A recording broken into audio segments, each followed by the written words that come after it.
Hola, muy buenos días. Bienvenidos a EPG Pathshala de Español.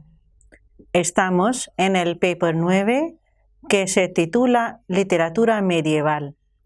Me llamo doctora Alka Jaspal e imparto clases de literatura española medieval en la Universidad Nehru, Nueva Delhi. En este módulo hablaremos de la obra Kalila-e-Dimna. El Kalila es una de las primeras colecciones de cuentos junto con el Sendebar y Barlaam-e-Josafat que ha invitado la atención de numerosos especialistas desde el siglo pasado. En cuanto a las diferentes versiones del Kalila, Antonio García Solalinde, Sylvester Sesi, John Esten Keller, Francisco López Estrada y muchos otros como María Jesús Lacarra, Juan Manuel Cacho Blecua y Marta Haro y otros estudiosos han trabajado sobre este tema y han presentado un panorama crítico muy exhaustivo de análisis y comentarios que facilitan enormemente la lectura y clarifican los criterios críticos y se ocupan de aspectos temáticos y estructurales. Todos los estudios críticos han atribuido unánimemente los orígenes de la obra Kalila-e-Dimna, la obra medieval castellana del siglo XIII después de Cristo, a la India. Hasta la fecha no se ha encontrado ningún texto que coincida exactamente con este texto. Fue compuesto antes del siglo IV después de Cristo, precisamente en el reinado del rey sasánida Khosroes Anushirvan, en los años 531 hasta 579 después de Cristo. Esta obra fue compuesta antes del siglo VI después del Cristo, precisamente en el reinado del rey sasánida Khosroes Anushirvan. El año concretamente es 531 hasta el año 579 después de Cristo. En su reinado, el físico Burzue lo tradujo al Pahlavi, basándose en un texto ahora perdido. Se conoce el contenido de este texto, también perdido, a través de la traducción al árabe hecha por Ibn al-Muqaffa en el año 750 después de Cristo. Esta traducción es fundamental para la transmisión de la obra en cuestión desde el Oriente al Occidente. Los críticos consideran a Ibn al-Muqaffa como el introductor de Espejos de Príncipes, que es un género persa en la literatura árabe, mediante su traducción del Kalila y otras obras didácticas. Al-Muqaffa estaba manejando un texto que contenía múltiples alusiones a varias concepciones sociales y religiosas de la cultura hindú, como el politeísmo y el sistema de las castas. Como se habrán advertido, estamos aludiendo y hablando de la famosa obra hindú, el Panchatantra, a quien se le debe todas las fuentes de la obra medieval Kalila. nociones que no tendrían recepción favorables en el mundo musulmán. Por lo tanto, omite muchas expresiones politeístas, conservando la naturaleza original del texto. El Kalila continúa su viaje por Europa mediante esta traducción árabe, incorporando modificaciones introducidas por las culturas receptoras. Se adaptaron la mayoría de las modificaciones en la traducción castellana medieval del año 1251. El origen de los cuentos del Kalila se ha fijado concretamente en la esfera de la predicación religiosa budista y su utilización de jatakas, que son historias de las reencarnaciones del Buda. Estas narraciones migraron a Europa tras ser perpetuadas por escrito. Una de las más viejas colecciones es el Tantrakyaika, cotejo de la obra original del que procede el Kalila, que constaría de 5 libros destinados a enseñar la sabiduría a los príncipes por medio de las fábulas de animales. De esta derivaría el Panchatantra, ya en el año 300 después de Cristo, que, como el propio nombre indica, consta de 5 historias o tantra. Esta obra pertenece a los libros de Niti Shastra. Niti significa conducta y Shastra, instrumento de aprendizaje. Es decir, que versa sobre ética y moral práctica. El material del Panchatantra que aparece en el Kalila es el contenido en los capítulos 3, 4, 5, 6, 7 y 8 de la versión castellana. El resto de la obra medieval agrupa algunos relatos del Hitopadesha y del Mahabharata, entre otros. Todos estos componentes del Kalila sufrieron modificaciones, amplificaciones y recortes a lo largo del extenso peregrinaje de esta colección de cuentos.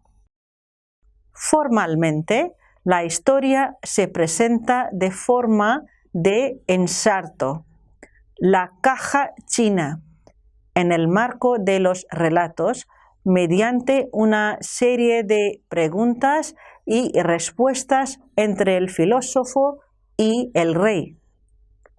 Aquí se debe aclarar como un apartado lo que se entiende por el concepto la caja china.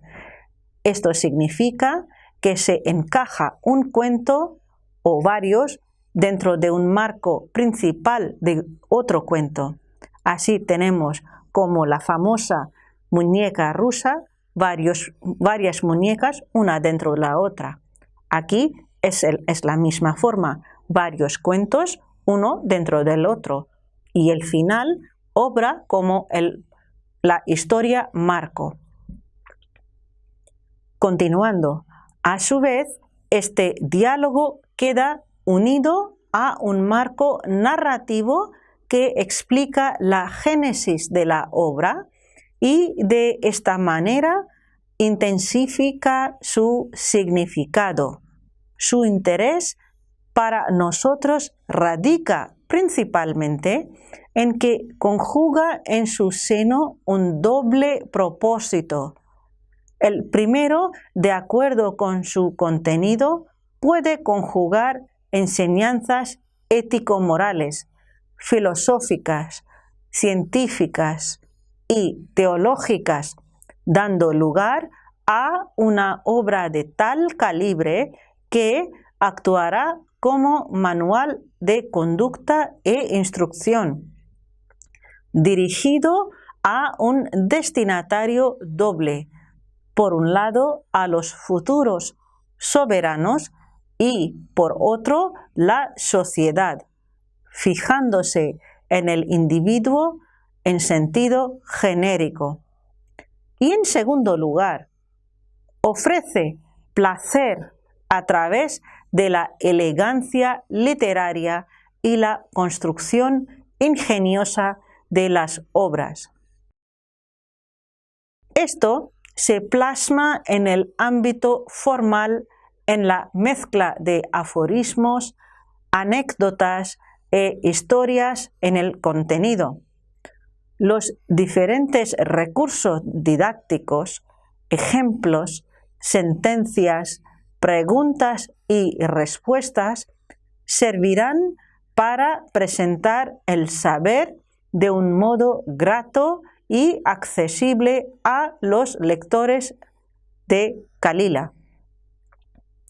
Presenta una sabiduría dirigida a facilitar unas normas de conducta práctica útiles para todos los individuos, pero imprescindibles para quienes, por su condición de gobernantes, deben ser aún más estrictos en su cumplimiento. Presenta la sencilla ética con su insistencia en la necesaria precaución, mesura, prudencia, etc.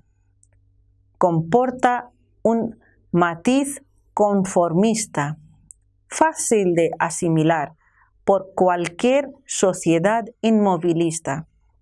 En el modo de transmisión de estos relatos está la eficacia de su didactismo. Aquí lo que tenemos que contrastar de todas formas es que la obra castellana mantiene en esencia el espíritu de la obra sánscrita, pero lo que cabe mencionar es que la obra medieval resulta ser una agrupación de fuentes de diferentes países, diferentes culturas, y pasa por un proceso de asimilación a sus exigencias socioculturales, eliminando de esta manera aspectos religiosos, por particular de las menciones típicas que aparecen en el Panchatantra. Siguiendo adelante, lo que ahora vamos a plantear son unos aspectos que son muy importantes en esta obra, tanto la sánscrita como las derivaciones y, claro está, la derivación final en castellano, el Kalila.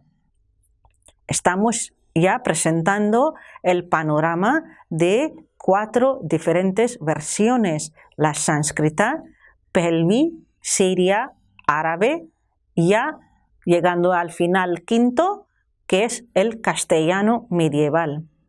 Y todavía no hemos mencionado las versiones griegas ni las latinas.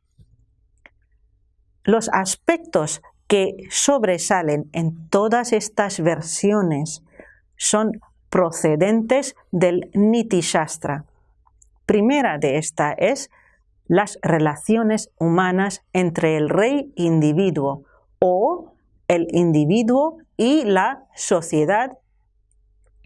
Esto se estructuran de acuerdo a la tríada básica: obligaciones del rey con Dios, consigo mismo y con su pueblo, preceptos que son universales en todo el mundo.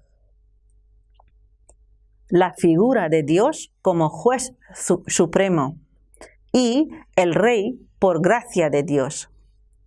La oposición virtud-vicio funciona en el núcleo del proceso didáctico, que se puede equiparar a una aventura iniciativo-moral, en la que el individuo tendrá que sortear y pasar una serie de peligros en este mundo con la sabiduría adquirida, sea por consejos de personas o sea como un aprendizaje a través de un ejemplo que alguien le presente,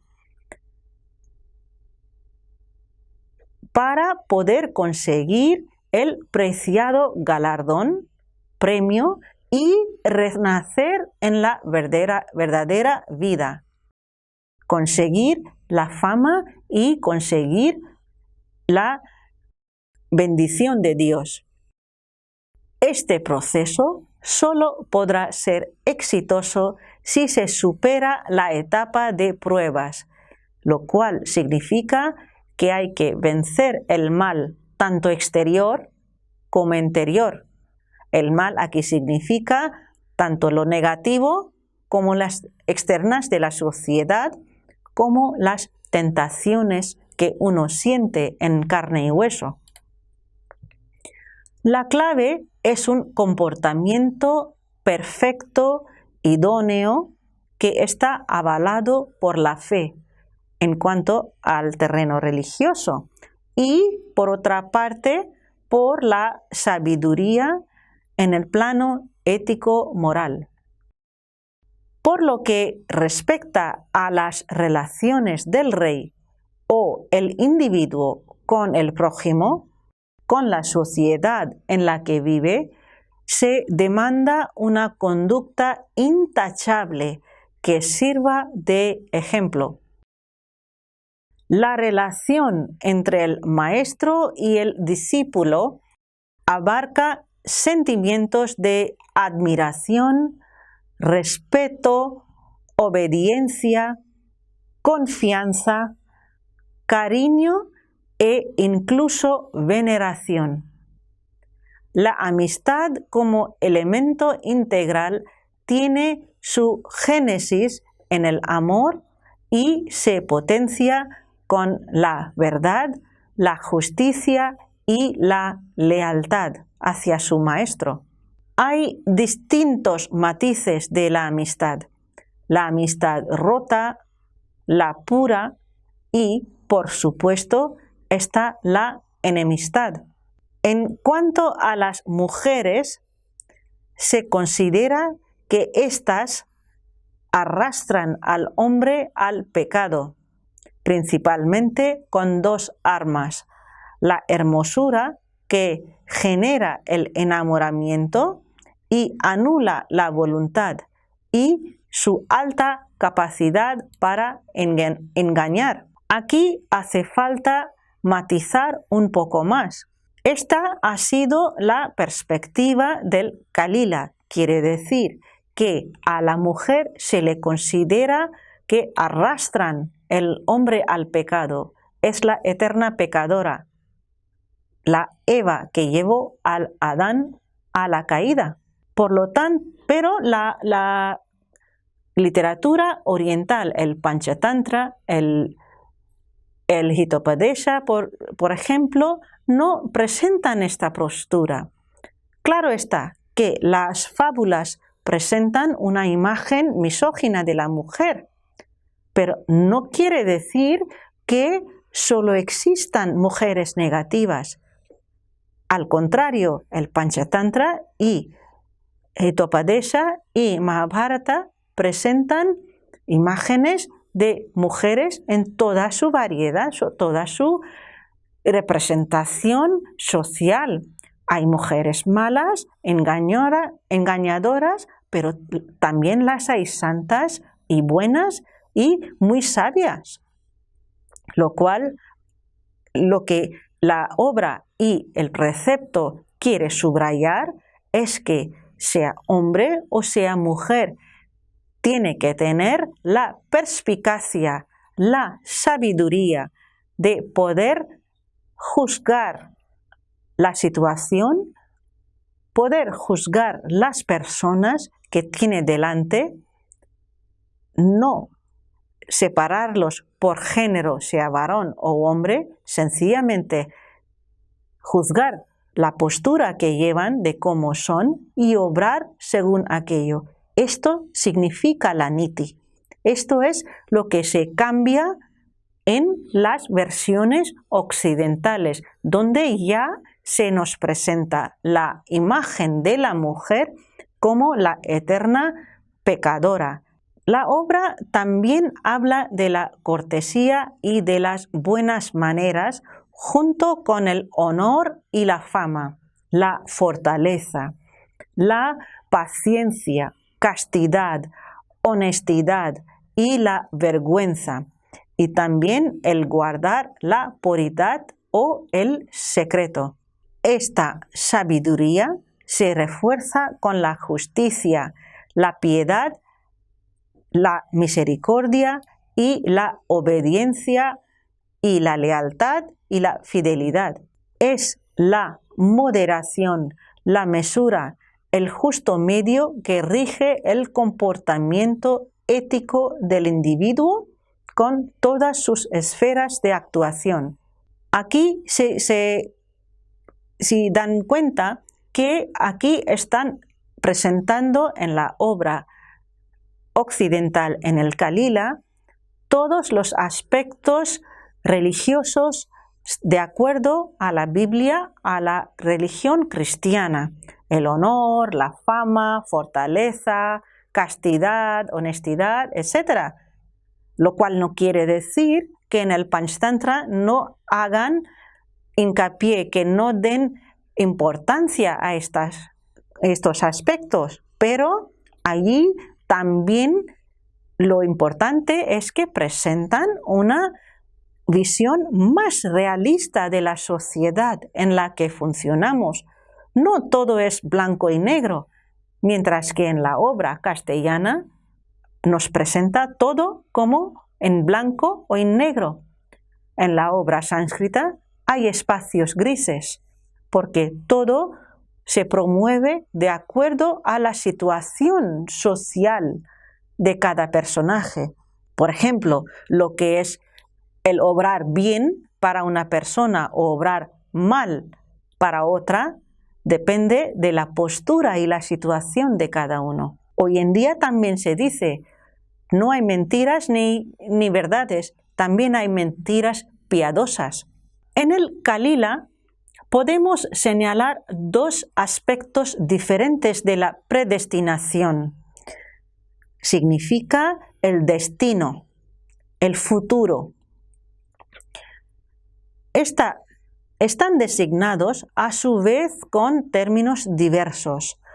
Por un lado, el destino predetermina la natura básica del hombre, quiere decir cómo es esta persona, y que viene predeterminada desde el nacimiento, de un modo que resulta difícil, cuando no imposible, de modificar. Por otra parte, este concepto puede tener una vertiente individual o social también. Sea en un aspecto u otro, la natura de una persona es prácticamente inmutable. Los cuentos enseñarán los graves riesgos que se corren por intentar cambiar la naturaleza de una persona. El destino encarnado en la divinidad rige la vida de todos los hombres, los cuales también actúan determinados por su origen social. Por otro lado, se culpa al destino de provocar acciones incomprensibles e inevitables, llamadas las venturas, que escapan al poder humano. se admiten las venturas con la resignación fatalista del que conoce su impotencia para evitarlas. Todas las alegrías y desgracias de la vida se aceptan como resultado de males pasados, pero cada hombre también es responsable de su propio destino, aunque la prudencia, la sabiduría, etc., poco pueden hacer para evitarlas en la mayoría de las ocasiones. Se llega a hacer de las ciencias ocultas un auxiliar eficaz para conocer previamente las naturas y las venturas.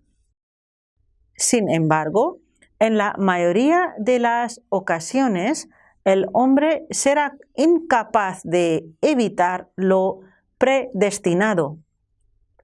Se aprecia una alternancia entre el fatalismo, que deja todo en manos de la divinidad, pero el hombre sabio puede triunfar sobre el destino.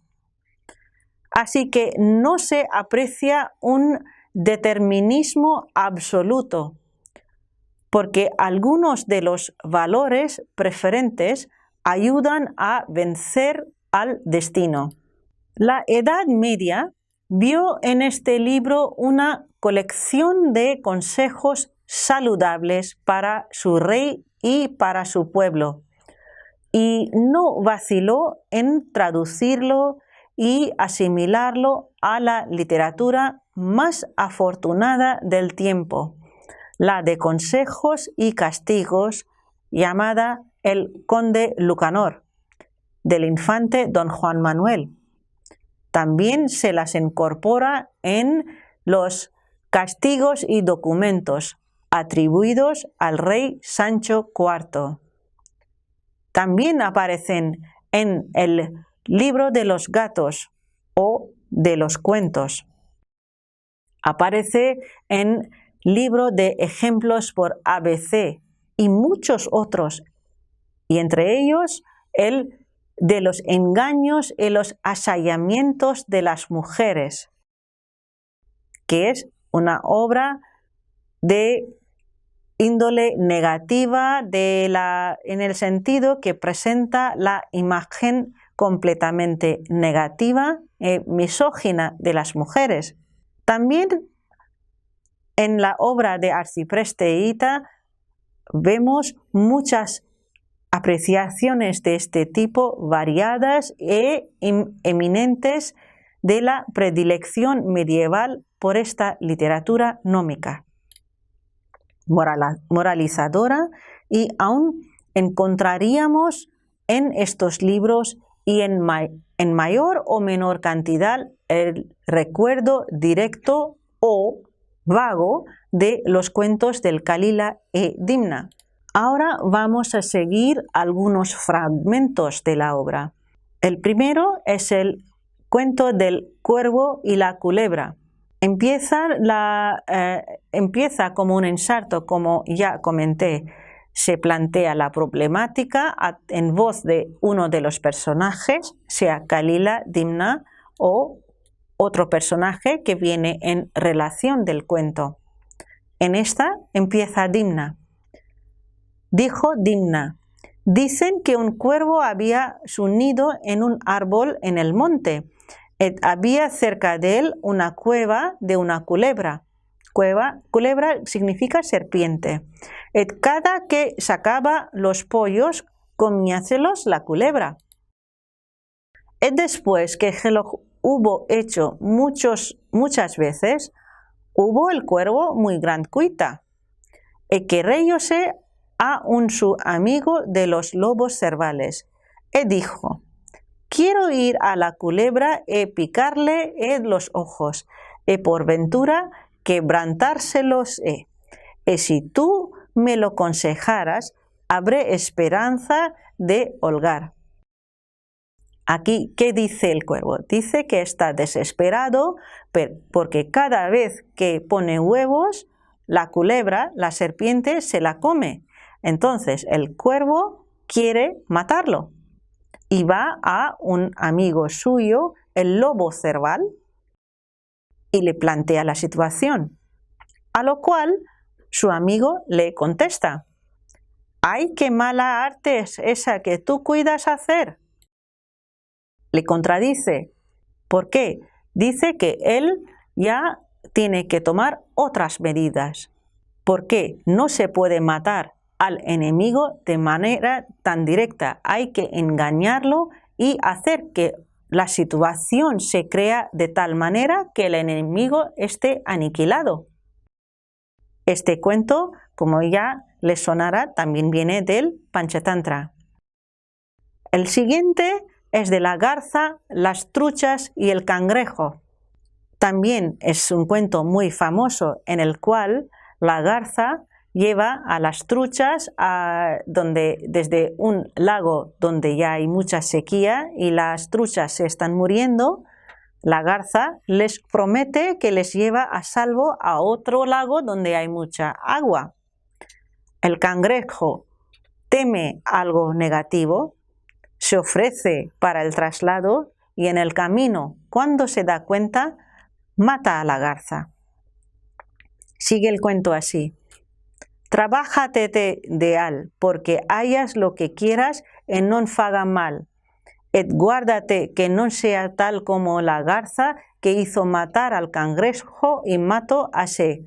Dijo el cuervo: ¿cómo fue eso? Ahora, ¿qué es lo que está ocurriendo? Tenemos un cuento más, la garza, las truchas y el cangrejo, metido, engarzado dentro del otro, que es del cuervo y de la serpiente. Dijo el lobo cerval: dicen que era una garza y había hecho su nido en una ribera muy viciosa, donde había muchas truchas. Envejeció y no podía pescar. Y hubo hambre. Trabajóse de engañar a aquellas truchas y aquel pescado. Y demostró muy gran tristeza y cuidado. Y viola un cangrejo de la lueñe, vínose para ella y dijo: ¿qué has que estás triste y cuidosa? Ella dijo: más mal que bien solía vivir de las truchas, y acaeció hoy que vi 2 pescadores venir a este nuestro lugar. Y dijo el uno al otro: ¿por qué no echamos alguna vez la red a estas truchas que son en aqueste lugar? Aquí la garza ya está planteando la llegada de pescadores que quieren matar a las truchas. Claro, quiere decir, es un peligro que viene. Dijo el otro: mas vayamos a un lugar que yo sé, donde hay muchas truchas, y comencemos, y de así vengamos acá y barrer los hemos. Y así sucesivamente sigue el cuento, a grosso modo, las mismas líneas que el cuento que aparece en el Panchatantra. Al final, el cangrejo mata a la garza y dice de vuelta a las truchas que les di cuenta la noticia de la garza y de lo que estaba haciendo en el traslado, que no estaba salvando a las truchas, sino que en el camino se las comía. Y dice: la garza y las truchas que llevaba cada día las comía y que la había muerta, et moraron en su lugar. Les cuenta cómo él había matado a la garza y cómo las truchas ahora ya estaban a salvo. Como verán, este cuento es ya concretamente calcado del Panchatantra, aunque hay unos aspectos muy importantes, estructurales, de presentación de la obra. En el Panchatantra tenemos la historia marco de todo el cuento que sigue el ensarto, etc. Pero entre la presentación de la trama y el diálogo aparecen varios versos que proceden o del Mahabharata o de los Shastras o del Niti Shastra de Chanakya o de manera muy particular de los Vedas. Sea cual sea el origen, el autor Vishnu Sharma nos presentó en el Panchatantra una serie de paralelos que ocurre así, así, así, quiere decir, distintos ejemplos nos presenta para que nos diésemos cuenta de lo que ocurre. Es como el establecer la verdad mediante las escrituras. En contraposición, ¿qué es lo que encontramos en la obra Kalila? Allí encontramos la historia, sí, pero ahí sufre la eliminación de los versos. No tenemos versos o coplas, estrofas, al mismo modo que en el Panchatantra. Sí, lo que ocurre es que el autor los traslada en resumen de forma de prosa en el texto, resumiendo toda la trama explicativa en unas líneas. Pero en cuanto a la estructura, se atañe completamente al original. A modo de conclusión, podríamos también añadir en este apartado es el otro aspecto de los nombres propios. Los autores que intervienen en las versiones intermedias y los autores que tradujeron desde el árabe al castellano medieval, etc., que sufre ahí una adaptación religiosa social también.